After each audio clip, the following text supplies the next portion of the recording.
வாழ்க வளமுடன். Welcome to TNPSC stars channel. Students, இன்னைக்கு நம்மளோட வீடியோ 7th தமிழ். இதில் நம்ம இன்னைக்கு மன வரைபடம் பார்க்கலாம். கீரை பாத்தியும் குதிரையும் இந்த பாடத்திற்குரிய மன வரைபடம் கேட்டிருக்கிறீங்க. மன வரைபடம் வேணும் அப்படின்னு சொல்லிட்டு அதற்காக சரிங்களா. மன வரைபடம் எதுக்காக நம்ம போடுறோம் அப்படின்னா மைண்ட் மேப். மன வரைபடம்னா மைண்ட் மேப்.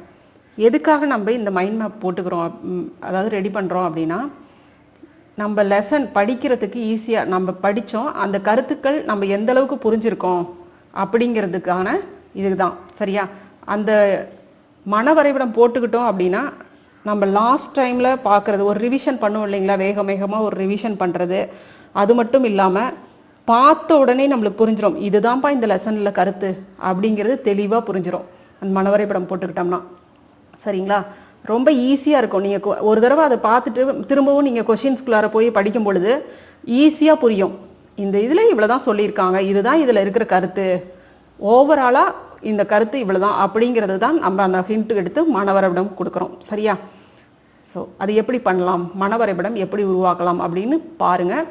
நீங்கள் எல்லா லெசனுக்குமே சரிங்களா, எதுவாக இருந்தாலும் இந்த சின்ன வயசுலேயே ப்ரிப்பேர் எந்த ஸ்டேஜ் போனீங்கனாலும் சரி, காலேஜ் எனி டிகிரி எந்த இது படிச்சிங்கனாலும் இந்த மைண்ட் மேப் போட்டுக்கிட்டு படிக்கும் பொழுது ரொம்ப ஈஸியாக இருக்கும் சரிங்களா.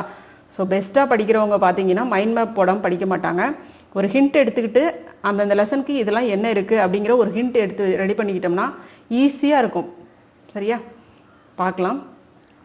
அதுக்கு முன்னாடி நம்ம இயல் 6 வரைக்கும், இயல் 1லேருந்து 6 வரைக்கும் ஏற்கனவே நம்ம கொஷின் ஆன்சர் எல்லாமே புக் பேக் எல்லாமே போட்டாச்சு தமிழுக்கு. ஸோ இதில் இன்னைக்கு மன வரைபடம் பார்க்கலாம். அதுக்கு முன்னாடி இந்த பாடல் நம்மளுக்கு மனப்பாட பாடல், அப்பையும் உங்களுக்கு நல்லாவே டீச் பண்ணியிருக்கேன். ஸோ ஒரு தடவை நம்ம மறுபடியும் பார்த்துட்டு போயிடலாம் உங்களுக்காக சரியா. இது வந்து இரட்டுற மொழிதல். இரட்டுற மொழிதல் காலமேக புலவருடையது. காலமேக புலவர் அப்படின்னு எடுத்துக்கிட்டோம்னாவே 2 பொருள்பட பாடுவதில் வல்லவர் அவர் சரிங்களா. ஸோ இரட்டுற மொழிதல் அப்படின்னா 2 பொருள்பட. அப்போ 2 பொருள்கள் என்னென்ன இங்கே சொல்லியிருக்காங்க அப்படின்னா வாய்க்காலையும் அதாவது வயல்வெளியையும் குதிரையையும் சொல்லியிருக்காங்க சரிங்களா. ஒப்பிட்டு சொல்லியிருக்காங்க ஒரே இதில்.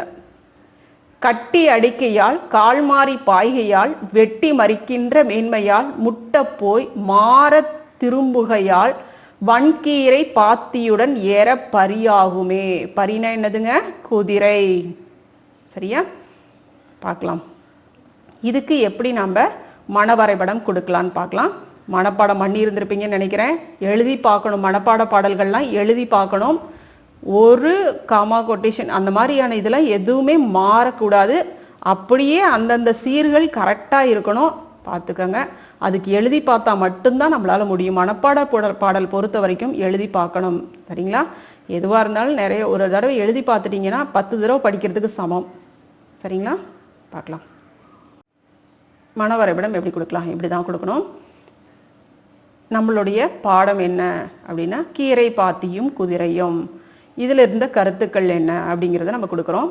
கீரை பாத்தி, மண்கட்டிகளை தூளாக்கும், மண்ணை வெட்டி தடுத்து பாத்தி அமைப்பர், வாய்க்காலில் மாறி மாறி நீர் பாய்ச்சுவர், நீர் கடைமடை இறுதி சென்று திரும்பும். ஸோ இங்கே என்ன சொல்கிறாங்க, மண்கட்டிகளை தூளாக்கும்.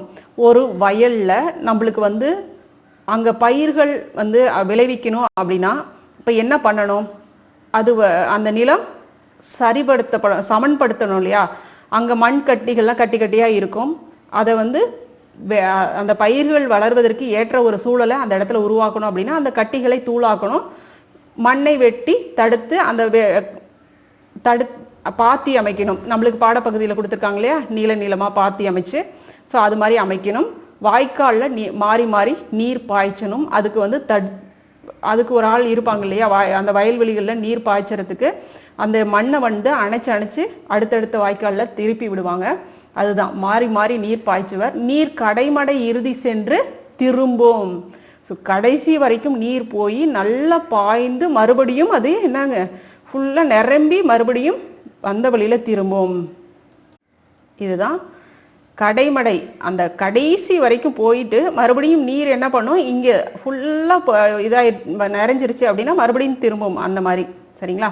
இந்த மாதிரி வாய்க்கால் இதுதான் வந்து ஒவ்வொரு இதுவும் இந்த ஒவ்வொரு இதுக்கும் திருப்பி திருப்பி விடுவாங்க, நீர் பாய்ச்சுவாங்க. சரியா? அதுதான் கடைமடை இறுதி வரை சென்று திரும்பும் அப்படின்னு சொல்றாங்க. அதான் இதே போல குதிரையை நம்மளுக்கு எப்படி ஒப்பிட்டு சொல்லியிருக்காங்க பாருங்க. வண்டிகளில் கட்டி அடித்து ஓட்டப்படும், சரிங்களா, கால் மாறி மாறி பாய்ந்து செல்லும், எதிரிகளை மறித்து தாக்கும், போக வேண்டிய இடம் சென்று திரும்பும். வண்டிகளில் கட்டி அடித்து ஓட்டப்படும், இங்கே மண் கட்டிகளை தூளாக்குவோம். கால் மாறி மாறி பாய்ந்து செல்லும், இங்கேயும் நம்ம வாய்க்கால்ல மாறி மாறி நீர் பாய்ச்சணும் இல்லையா, அதுதான். எதிரிகளை மறித்து தாக்கும், போக வேண்டிய இடம் சென்று, இதுவும் நீர் கடைமடை, எந்த இடம் போய் நீர் சென்று சேரணுமோ, எது வரைக்கும் அதுக்கு தேவை இருக்குதோ அது வரைக்கும் சென்று மீண்டும் அது முடிஞ்ச உடனே அதனுடைய வேலை முடிந்ததுக்கு அப்புறம் மீண்டும் சென்று வந்த இடம் போய் சேரும், திரும்ப எங்கிருந்து வந்ததோ அங்கே போகும் அப்படிங்கிறது தான். சரியா? அதுதான் நீர் கடைமடை இறுதியை சென்று சேரும், திரும்பும், இதுவும் போக வேண்டிய இடம் சென்று திரும்பும். சரிங்களா? அதுதான் கரெக்டாக ஒப்பிட்டு சொல்லப்பட்டிருக்க விஷயங்கள். இந்த மாதிரி தொகுத்தல் அப்படின்னு சொல்லிட்டு இந்த மாதிரி ஒன்று போட்டுக்கலாம். சரியா? நம்ம இதில் சொல்லியிருக்கிற விஷயமே தான். இந்த இடத்துல நம்ம ஒரு வார்த்தையில நம்ம புரிஞ்சுக்கிறதுக்காக அப்படியே வார்த்தைகள் மட்டுமே போட்டுக்கலாம். நம்மளுக்கு ஒரு வாக்கியமா அது இருக்கணும் அப்படிங்கிற அவசியம் இல்லை. இந்த பாயிண்ட் இந்த இது நம்மளுக்கு புரிதல் இருந்தா போதும். சரியா? கடைமடை, கால் மாறி மாறி அப்படின்னு கூட இருக்கலாம். சரியா? ஆனா அதை தொகுத்து இந்த இடத்துல நம்ம கீழே ஒரு வார்த்தைகளா கரெக்டா அந்த சென்டென்ஸை கரெக்டா முடிக்கிறோம். அவ்வளவுதான். மண் கட்டிகளை தூளாக்கும், மண்ணை வெட்டி தடுத்து பாத்தி அமைப்பை, வாய்க்காலில் மாறி மாறி நீர் பாய்ச்சுவர், நீர் கடைமடை இறுதி சென்று திரும்பும். இதை பொறுத்த வரைக்கும் நம்மளுக்கு ஈஸியா இருக்கு, அதனால சின்ன லெசனா இருக்கு, அதனால நம்ம ஃபுல்லாவே போட்டுக்கிட்டோம். பெரிய லெசனுக்குலாம் நம்மளால அந்த அளவுக்கு போட்டுக்க முடியாது, அதனால நம்ம தொகுத்துக்குவோம். சரிங்களா? இதுக்கு உங்களுக்கு பிரச்சனை இல்லை, இது ஃபுல்லாவே தான் இருக்கு. குதிரை எடுத்து பாருங்க. வண்டிகளில் கட்டி அடித்து ஓட்டப்படும், கால் மாறி மாறி பாய்ந்து செல்லும், எதிரிகளை மறித்து தாக்கும், போக வேண்டிய இடம் சென்று திரும்பும். சரியா? இதை கரெக்டா போட்டு நோட் பண்ணி வச்சுக்கோங்க. அடுத்த லெசன் பேசும் ஓவியங்கள். பேசும் ஓவியங்கள் இது பார்த்தோம்னா நம்மளுக்கு ஓவியக்கலை, இது கொஞ்சம் பெரிய லெசன் தான், நம்மளுக்கு கொஞ்சம் அதிகமாகவே பாயிண்ட்ஸ் நிறைய இருக்கும். அதுக்கு எப்படி மனவரைபடம் கொடுக்கலாம் அப்படிங்கிறத நம்ம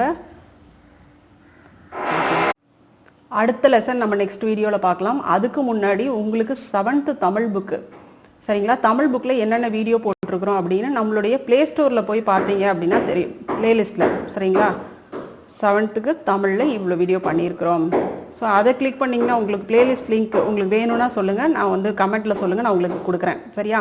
1லிருந்து 6 வரைக்கும் இயல் இருக்கக்கூடிய இயல்கள், சரிங்களா, 1 to 6 6 இயல்களும் உங்களுக்கு இருக்கும். சரியா? இனி போட போகிற வீடியோக்கள் எல்லாமே உங்களுக்கு சேரும். சரியா? ஸோ பிளேலிஸ்ட்டில் போயிட்டு கிளிக் பண்ணிங்கனாவே உங்களுக்கு போதும். 7th அப்படின்னு போட்டிங்கன்னா TNPSC stars 7th Tamil playlist அப்படின்னு போட்டிங்கன்னா உங்களுக்கு இது எல்லா வீடியோவும் கிடைக்கும். சரியா? அதே மாதிரி தான் உங்களுக்கு சோசியலும் போட்டிருக்கிறேன், சயின்ஸில் ஒரு லெசன் போட்டிருக்கேன், சோசியலில் 2 லெசன் போட்டிருக்கிறோம், சோசியலில் 4 லெசன் போட்டிருக்கேன், 1 மார்க்குக்கு மட்டும் 4 லெசன் போட்டிருக்கேன். சரியா? 7th. ஓகே. இப்போ ரீசெண்டாக 1 மார்க் மட்டும் தனியாக கொடுத்துருக்கேன் 7th அளவீடுகள் லெசனில். ஏன்னா என்எம்எம்எஸ் எக்ஸாம் அடுத்த வருஷம் நீங்கள் 7th ஸ்டூடெண்ட்ஸ் கேர்ஃபுல்லாக இருங்க, நல்லா படிச்சுக்கோங்க உங்களுடைய லெசன்ஸ்லாம் தெளிவாக. ஏன்னா என்எம்எம்எஸ் எக்ஸாம் 8th ஸ்டாண்டர்டில் நீங்கள் அட்டன் பண்ண போகிறீங்க, ஸ்காலர்ஷிப் எக்ஸாம். இயர்லி உங்களுக்கு வருஷத்துக்கு 12,000 ரூபாய் கிடைக்கும். அந்த எக்ஸாமுக்கு நீங்கள் 7th இருக்கக்கூடிய 3 டேர்மும் உங்களுக்கு வரும். சரிங்களா? எந்தெந்த இதுலேருந்து வரும் அப்படின்னு பார்த்தோம்னா, சப்ஜெக்ட் என்னென்னா மேக்ஸு, சயின்ஸு, சோசியல், இதிலேருந்து தான் வரும். ஸோ 7th வரும், 8th 2 டேர்மும் நீங்கள் படிக்கிற மாதிரி இருக்கும். அதனால இப்பயே நீங்கள் நல்லா ப்ரிப்பேர் பண்ணிக்கோங்க 7th. சரியா?